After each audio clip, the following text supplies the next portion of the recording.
It's time to bring out my special moon moth mug today because I have some very special announcements for you guys and live updates. If you guys are invested in this channel and want to know what's going to happen, you don't want to miss this video. I have some very special stuff to announce today. Last but not least, today is the day that I am once again going to answer questions from viewers. That's right. Before I start the video, I want to give some attention to the fact that my YouTube channel is completely demonetized by YouTube. What does that mean? It means that when I upload a video, I don't make any money from it. YouTube does not help my channel for some reason, and they refuse to say why. Therefore, donations and crowdfunding are very important to me. And I've been thinking, what kind of reward can I give the people who donate to my channel? That's right, a monthly F.A.Q video. If you are a member of my Patreon, which means that you are one of the people who is helping me run this channel by donating, by buying a subscription, you can send me questions. And these questions I am going to answer on YouTube from time to time. Let's get started. This is the first F.A.Q I've done since I came back to the Netherlands all the way from Brazil. Let's read some of your questions. First of all, I am going to read a question from my patron, Stephanie Leblanc. And she asked me, what should a non-professional insect enthusiast or amateur entomologist do to help insects? Now this is an interesting question because, well, this channel is about insects and their conservation. And I myself am also an amateur. At least I'm starting to become more professional lately, but I guess I'm still an amateur since I don't have a degree. And I've always wanted to help insects myself, and I think I've gotten quite far in doing that. So I can give you some tips. One of the major reasons that insects are going extinct is, well, because of something called habitat degradation. When humans develop an area, they typically develop it into farmland, but sometimes into urban spaces like homes, anywhere where humans can live, or infrastructure that we use on a daily basis. And when we do that, we often don't keep wildlife in mind. And I think, and this is advice for everyone who owns a garden, one of the major ways that everyone who owns a garden can help insects is by the way you garden, right? There's people who obsessively mow their lawn, and you know what these lawns look like they're like a barren landscape filled with grass, and unfortunately that really doesn't sustain much biodiversity. Now most of you would be surprised to find out that the majority of insect species, and in particular butterflies and moths, are herbivores.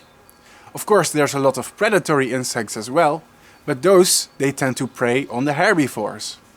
So it all starts with plants. And in my honest opinion, the amount of plants that grow in your garden typically determines the quality of the habitat for insects and the biodiversity it can support. Now, if you watch some of my videos, you'll realize that butterflies and moths are picky about what kind of plants they use to lay eggs on. Typically the caterpillars of certain moth species will prefer to starve to death over even taking one bite of a plant that they don't know, that they haven't evolved to eat. So I think that it's very important to have a biodiversity of native plants in your garden and to leave some space for what we call weeds. Right? I mean, in Europe there's very common flowers like dandelions, but also plants that we don't like, such as stinging nettles, which people like to call invasive or plants or weeds, but this is not true. These plants sustain a lot of insects. For example, the stinging nettle alone, it sustains several butterfly species in my country, such as the peacock butterfly lays its eggs on stinging nettle, or the small tortoiseshell butterfly, it lays its eggs on stinging nettles. So if you combine all these things, then you'll quickly start to realize that mowing your lawn obsessively it's not really helping insects. In fact, it's contributing to their decline.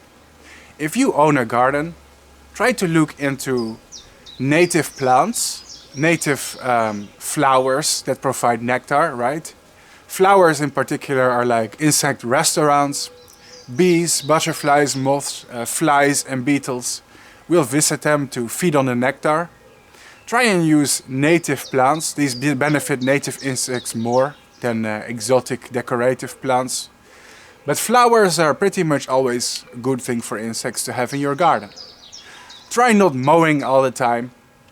That helps too. Second of all, if you are passionate about insects, I think it's also important that you educate your friends and your family about their importance. You see, I think one of the existential threats to insects is ignorance. The reason that there's not much attention that goes toward the conservation of rare and endangered insects is because our culture really doesn't care about them very much. And the proof is in the pudding when you look at very charismatic species like the panda bear or, I don't know, the conservation of stuff like rhinos, which are important species in their own respect. But they also get millions of dollars in funding because they are charismatic animals, right? At the same time, I don't think many people would support pumping that much money into preserving an endangered species of beetle or an endangered species of moth. Butterflies get a little bit more attention because they can be very pretty, but I think there is a level of cultural ignorance that prevents us from conserving insects the way that we actually could effectively, because people don't understand how important, how beautiful and complex they are. And I feel like another way that you as an amateur can actually help insects is by talking to everyone and basically spreading awareness for how important they are and their conservation is. I mean, that's what I'm doing all my life on this YouTube channel, right? I'm talking about insects, why they are important. I'm trying to show people they are beautiful, they're intriguing, they're fascinating, they deserve more attention. But you can do what I do as well, by simply talking to people, spread the word. That's another thing you can do.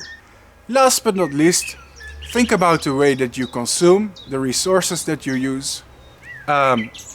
You should really think about things like preserving the environment as well, right?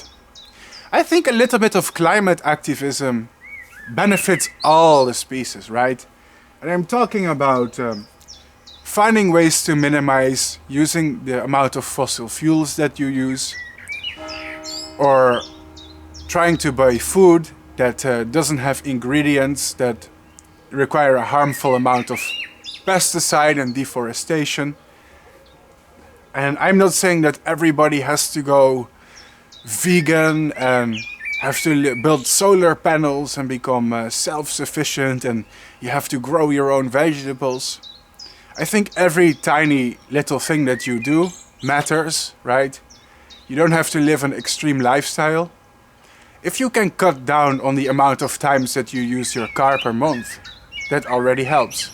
If you can cut down on your energy expenditure, basically the amount of resources that you use, that already helps the environment a little bit, right? And I don't think it's up to every individual to like completely reduce the amount of resources that they use to zero, but a little bit helps. And if everybody does that, you know, over a large scale, tiny changes add up and become big changes.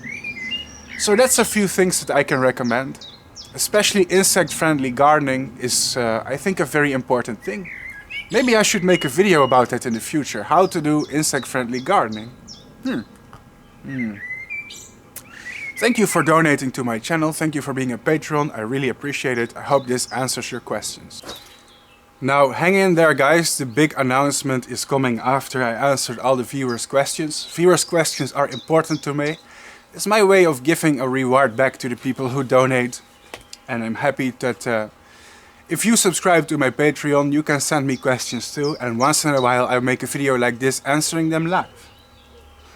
So, next I get a lot of questions by one patron, Vanessa Inanna Mysterica. Yes, I hope I pronounced your username right.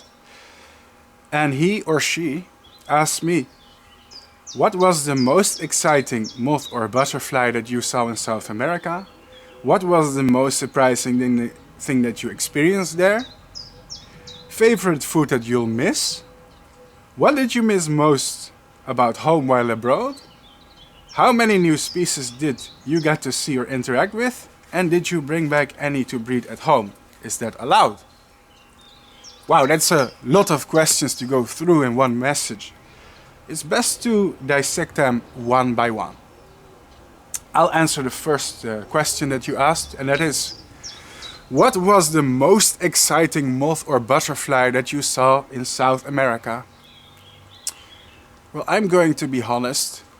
Generally, I am a moth lover. I like moths more than butterflies. But my favorite thing that I saw in the wild was actually a butterfly. I know that's surprising, right? Bart Coppens choosing butterflies over moths. But honestly, this is going to be really cliché. But there were 6 species of morpho butterflies in Brazil. I've gotten to see some of these morpho butterflies up close. And I have to tell you, they're incredibly, incredibly beautiful. Like the iridescent blue that they have on their wings. I've never seen something like that in real life. And it's crazy to think how this is a part of nature, right? It's crazy. It's like somebody took a piece from the heaven and it fell down to earth, right? It's crazy. The blue is so intense when they fly. Unfortunately, most of these morpho butterflies are very difficult to observe up close. It's difficult to see their color unless you catch them. And catching them can be difficult too. I spend a lot of time taking footage of them. But I have good news. I managed to film some species in the wild. And I'm working on a morpho butterfly video right now. I'm working on it behind the scenes. It's going to take some time before it goes online, so you have to be patient. But then I can share these morpho butterflies with you. Because we want to do a special educational video on the morphos I saw in Brazil. That was probably my favorite. I think my favorite must be Morpho menelaus or Morpho anaxibia. Both were super amazingly colorful. You'll have to be patient. I mean, I have something to share. You'll have to wait until it comes out and then you can enjoy it together with me. Next question is, what was the most surprising thing that you experienced there? Well, I experienced a lot of things. But perhaps one of the most surprising things that I experienced was one night I was moth trapping. And out of nowhere there was like an ocean of army ants.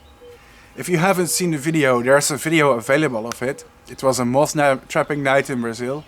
After watching this video, you should check that video out if you haven't seen it yet.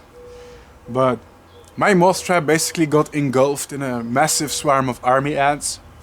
And I freaked out because I never seen army ants in real life, so I didn't know what was happening, right?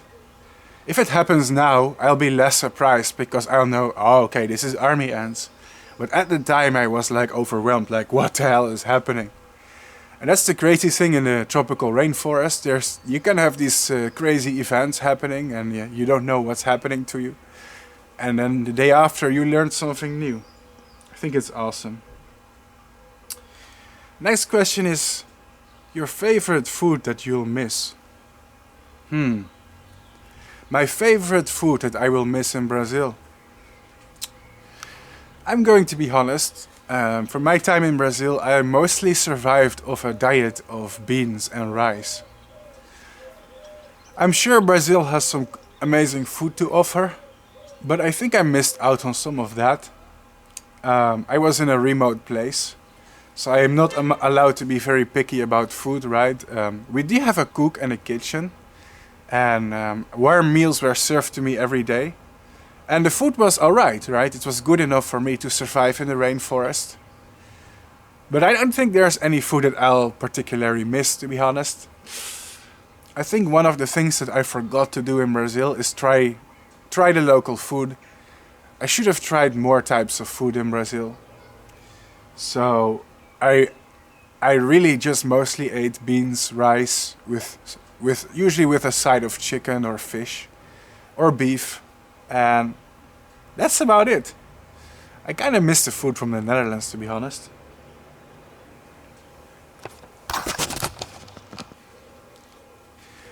The next question is, how many new species did I get to see or interact with? Yeah, that's a very difficult question to answer, because you should know that the rainforests have literally thousands of species of insects, most of which are impossible to see for me in captivity.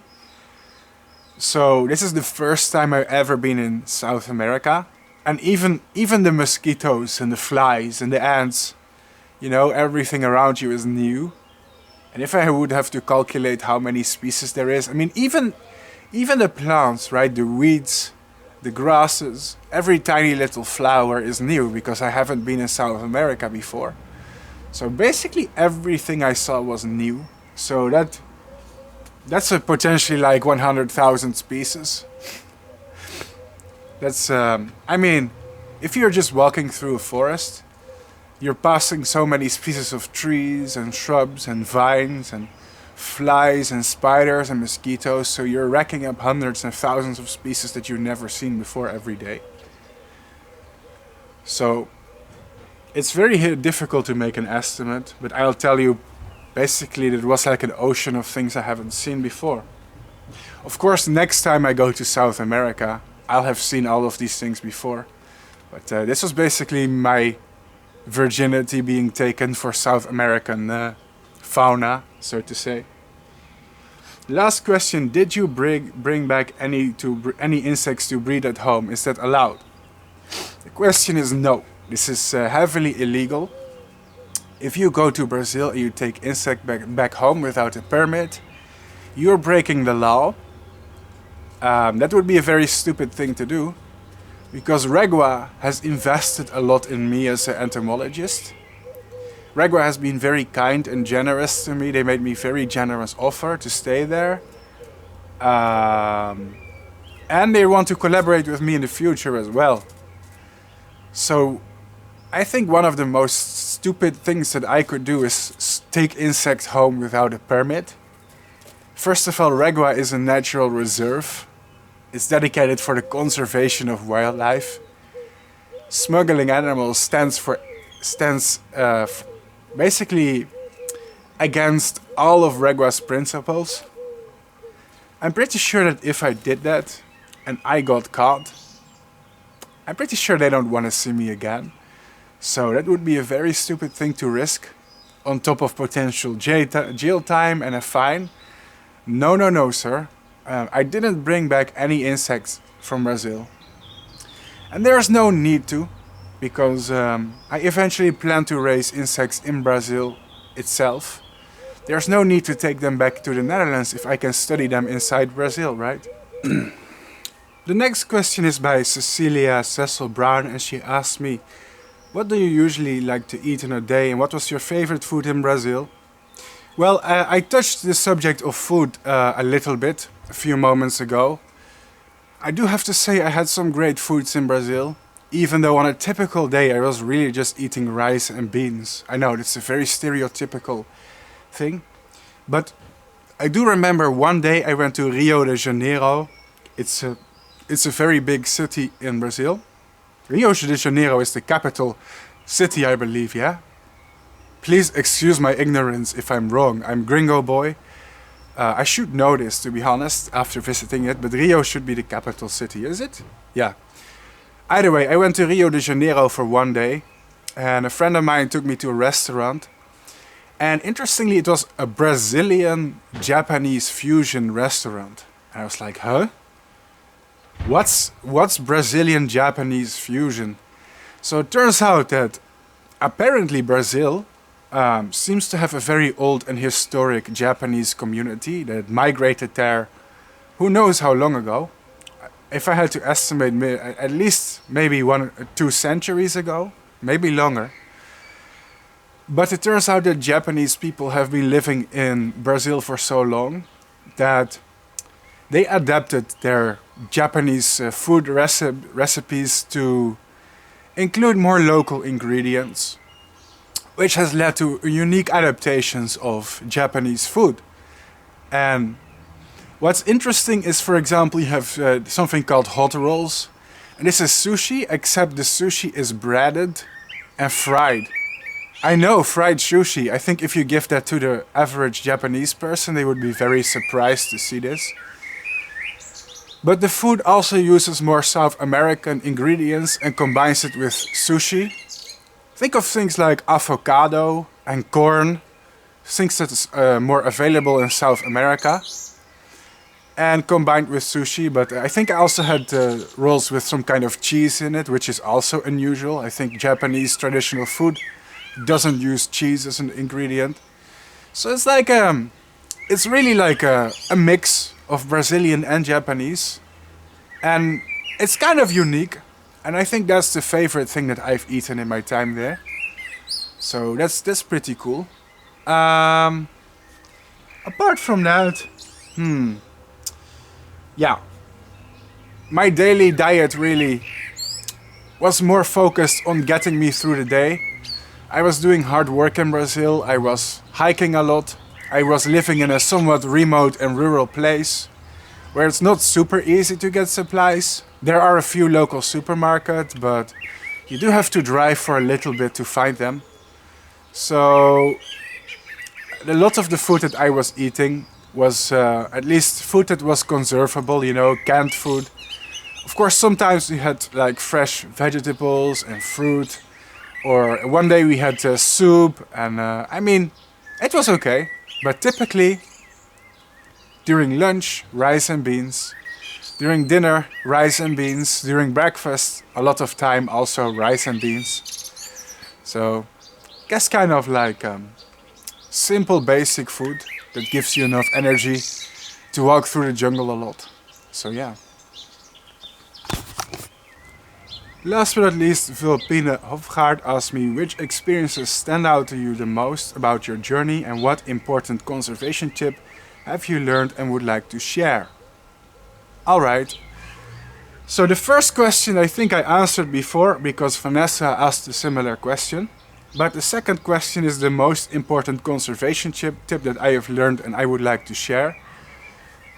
I have seen the power of people taking initiative to do reforestation themselves. Regua is a privately owned place, and I am honestly amazed by the results that they have booked. Turns out Regua is owned by one family who has been doing this for 3 generations. And some of the forest from the farmland that they owned long ago and reforested is now like a completely full-blown rainforest. And it's all thanks to the efforts of this one family. Of course, they get support from big companies. They get a lot of sponsorships from companies who want to invest in Regua. So I understand that right now Regua is beyond the scope of what one individual like me would be able to do. But it does show that with more people take the initiative to do things themselves and start wildlife project, it can have amazing result.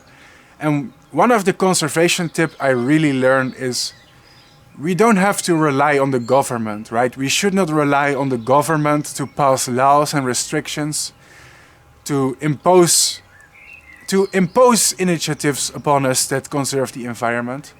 Of course, let's be honest, I am in favor of government legislation that reduces emissions. I am in favor of government regulation that reduces the use of pesticides that are harmful. I am in favor of any government regulation that reduces pollution and wasting resources. However, what I'm trying to say is that we don't have to rely on the government alone. We as individuals can also be passionate about the environment. All of us can take the initiative ourselves and contribute to conservation our own way. Write a book about animals you're passionate about. Rewild your garden. If you're rich enough and you can afford it, buy some land, buy farmland and reforest it. All of that stuff is fantastic if you are able to afford this. If you have the financial power to do projects like that. Or even just donate, right? Regua gets a lot of donations. Hell, I get a lot of donations, right? Lots of people who can afford it, they donate to my channel. And because of that, I can help conservation too. Conservation of butterflies and moths. I can do educational projects. I can bring attention to stuff like Regua and run my channel. All of this is really possible because of the charity of the common man, the average person. The Bart Coppens YouTube channel, and I'm going to brag a little bit, but I have the biggest channel right now about butterflies and moths. I've made thousands of videos. I collaborated with museums, with scientists, and now with Regua. And all of this is really also possible because my fans and viewers, they have my back. They donate to my channel despite the fact it's demonetized. And if you think about it, it falls into the same category. I really believe in the power that people have, you know, to stand up, take initiative yourself. You care about nature? Fine, do something about it. Everybody can make a difference. So yeah, that's what I would like to say about conservation. Everybody, you watching this, you can make a difference too. And how you do it, that's up to you. Maybe leave some space for weed in your garden to flower, you know. Plant, don't mow away all the dandelions because they're beneficial plants. They're not a pest that you need to remove from your garden. They're fantastic plants that give nectar to bees and butterflies, right? On a tiny scale, everybody can make their own small contribution. Whether it is consuming products that are less harmful to the environment, reducing your emissions, your use of fossil fuels, donating to charities. Everybody can make a difference. And if everybody on the planet did that in their own ways, I think the environment would improve a lot. So yeah. And now it's time for a really big update. And this is probably going to blow some of you guys away. But Regua liked me. Regua liked me a lot. And I'm gonna be honest, I like Regua too. I like Regua a lot. So it seems that me and Regua, I guess we both like each other, and because of that I have a small update.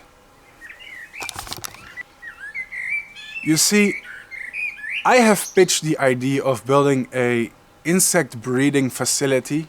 I call it an insect breeding laboratory in Brazil. And I didn't expect anything to come from it, but my life motto is, you know,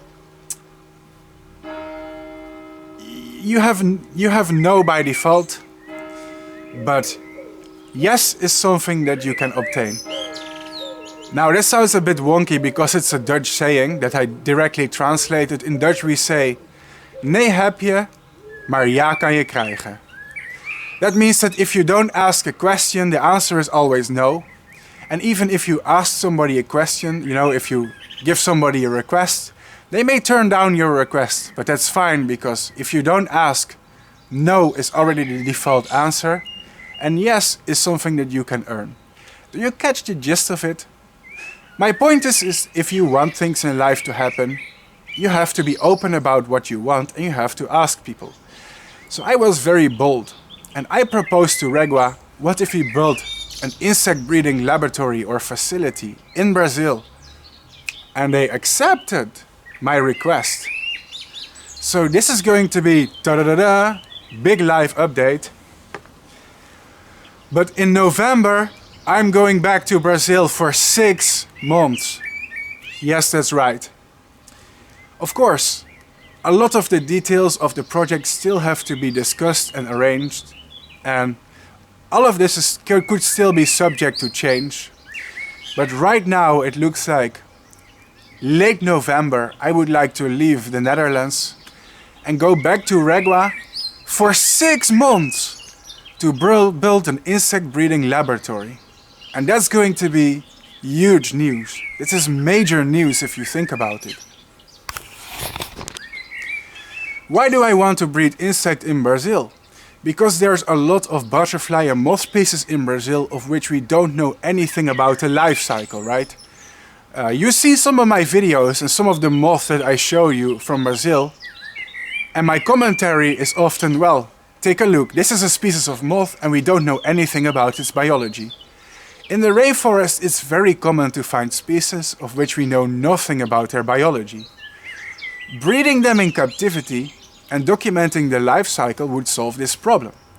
To conserve a species, especially when it comes to butterfly or moths, but also insect herbivores in general, most of the time you have to know the host plants. The plants that they eat, right, is what they rely on to survive in the wild.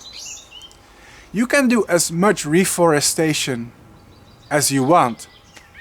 If you're not planting the host plant of an endangered butterfly or moth species, it's not going to help that species. And if you don't know the host plant at all, there's actually nothing you can do to conserve that species. You can try to restore the habitat, and you can hope it pays off, but it will be an educated guess. But if you really know the food plant of a species of butterfly, or hawk moth, or silk moth, or whatever it is, only if you really understand the host plant, only then can you really help to conserve a species. And sadly, this data is deficient for thousands of species in the rainforest. So I said, why don't we build a breeding space or laboratory to breed these local insect species, so we can document and study the life cycle as new information to science. It would massively benefit the conservation of these animals. It's a total novel concept, right? There's not many natural reserves in the world who have ever done something like this. So it's going to be going to be a very innovative project. Combined with my YouTube channel that also has a big outreach, it's going to bring publicity in a very unique way. We can film and document the life cycles of local species, we can make videos of it, and actually publish scientific articles. So, I guess that in half a year, I am leaving the Netherlands for a very long time. For 6 months, from November to March. I'm gonna spend half a year in Brazil, helping to develop this breeding facility, breeding laboratory, and I'm going to be breeding species of butterflies and moths inside Brazil. And that's going to be super exciting. And it's a major update, because it could be a long-term collaboration. And it's what I've always wanted, you know, it's something very tangible, an entomological project to work on, beside my YouTube channel alone. So it really looks like right now my channel is evolving beyond social media, and I'm actually getting some real cool entomological scientific projects to work on. Some very awesome collaborations. I'm very grateful to Regua. Now I cannot share too much details because I feel like this project is still in the beginning stages, even though they really like the idea and essentially have given me permission to do it. There's still a lot of details we have to discuss, so I don't want to overshare because it could be subject to change and then you guys are confused. But this is one of the big updates I want to share in this video right now. I'm going back for half a year to the rainforest in Brazil. From autumn to winter to next spring, a long time. I never left my home country for that long, so it's going to be a big, scary new experience, a new journey for Bart Coppens. But it's going to be awesome.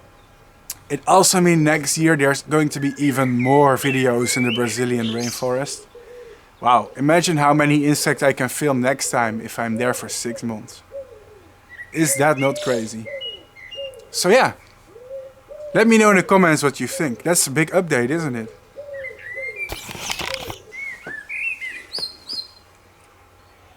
Second of all, I have another announcement. You see, one of the things that I really want to try this year is to try and grow. I really want to grow the budget I have for this show. And I'm gonna be honest, the crowdfunding is doing very well for a channel my size. And right now I noticed we have 95 patrons. That means right now there's 95 people who donate to me every month because they bought a subscription to this channel on Patreon. But I want to pump these numbers up. Because since my YouTube channel is demonetized and I don't get paid by YouTube, I really want to be able to push this crowdfunding thing. It's always been very important to me, but I noticed that still at times, it's still very difficult for me financially to continue doing this channel.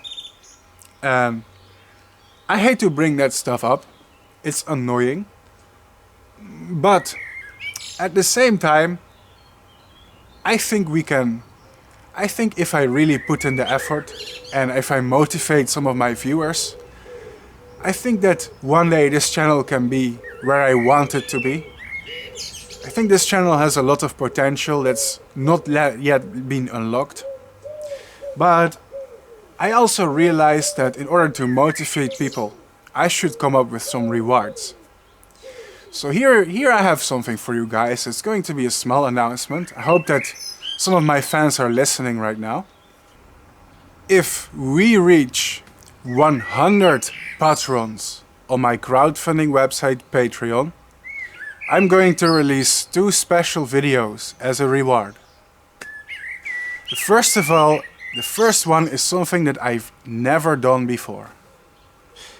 If we reach 100 patrons on the crowdfunding website Patreon, I'm going to film the life cycle of a very unique species of stick insect. That's right, ladies and gentlemen.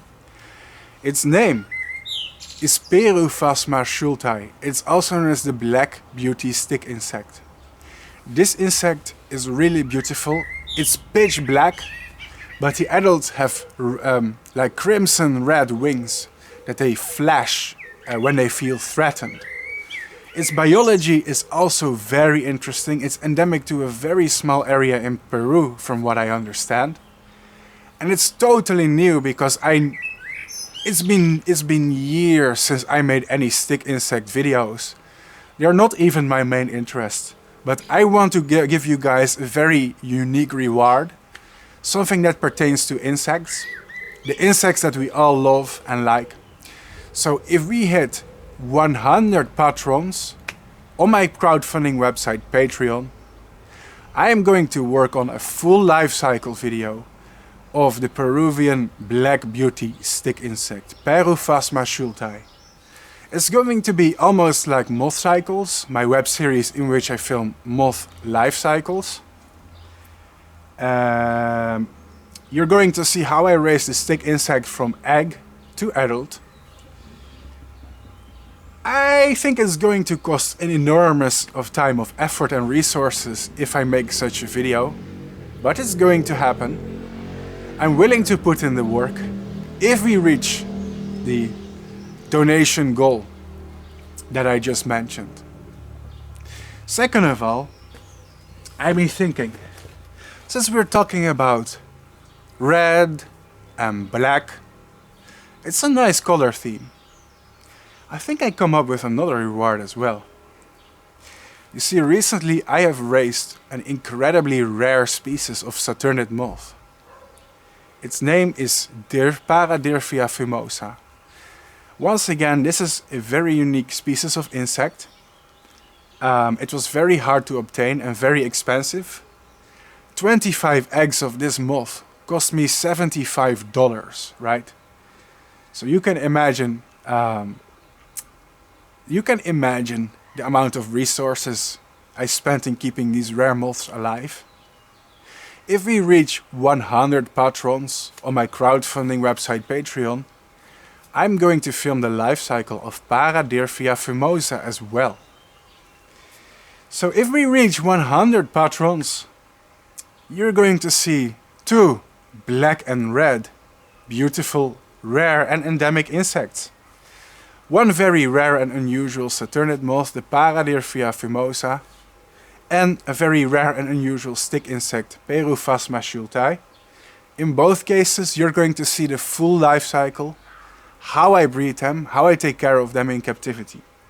So if you hesitated, you're watching this right now and you are not yet a member of my Patreon, consider doing it today.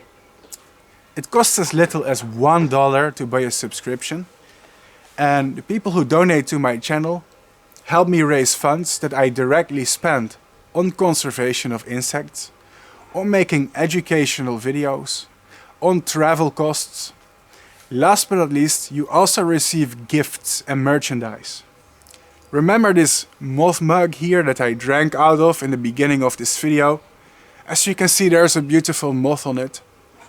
It's Axios rhodopneuma, the pink spirit moth. And this is actually some of the merchandise I ship to people who have pledged to my Patreon for longer than 3 months.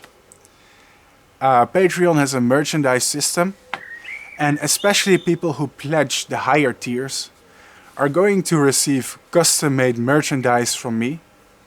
These include stickers, posters, mini prints, it's kind of like a small card.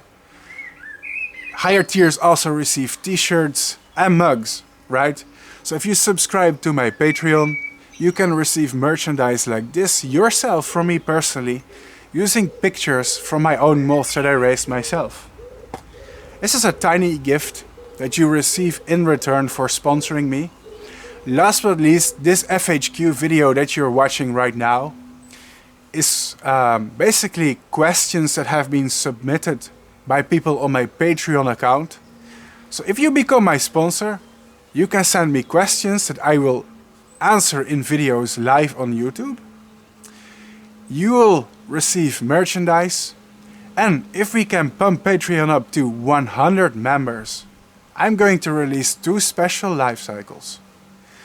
So, maybe this will help motivate some of my viewers who are watching this right now. Pledging only costs as little as $1. And the reason I want to increase the numbers on my crowdfunding is very simple.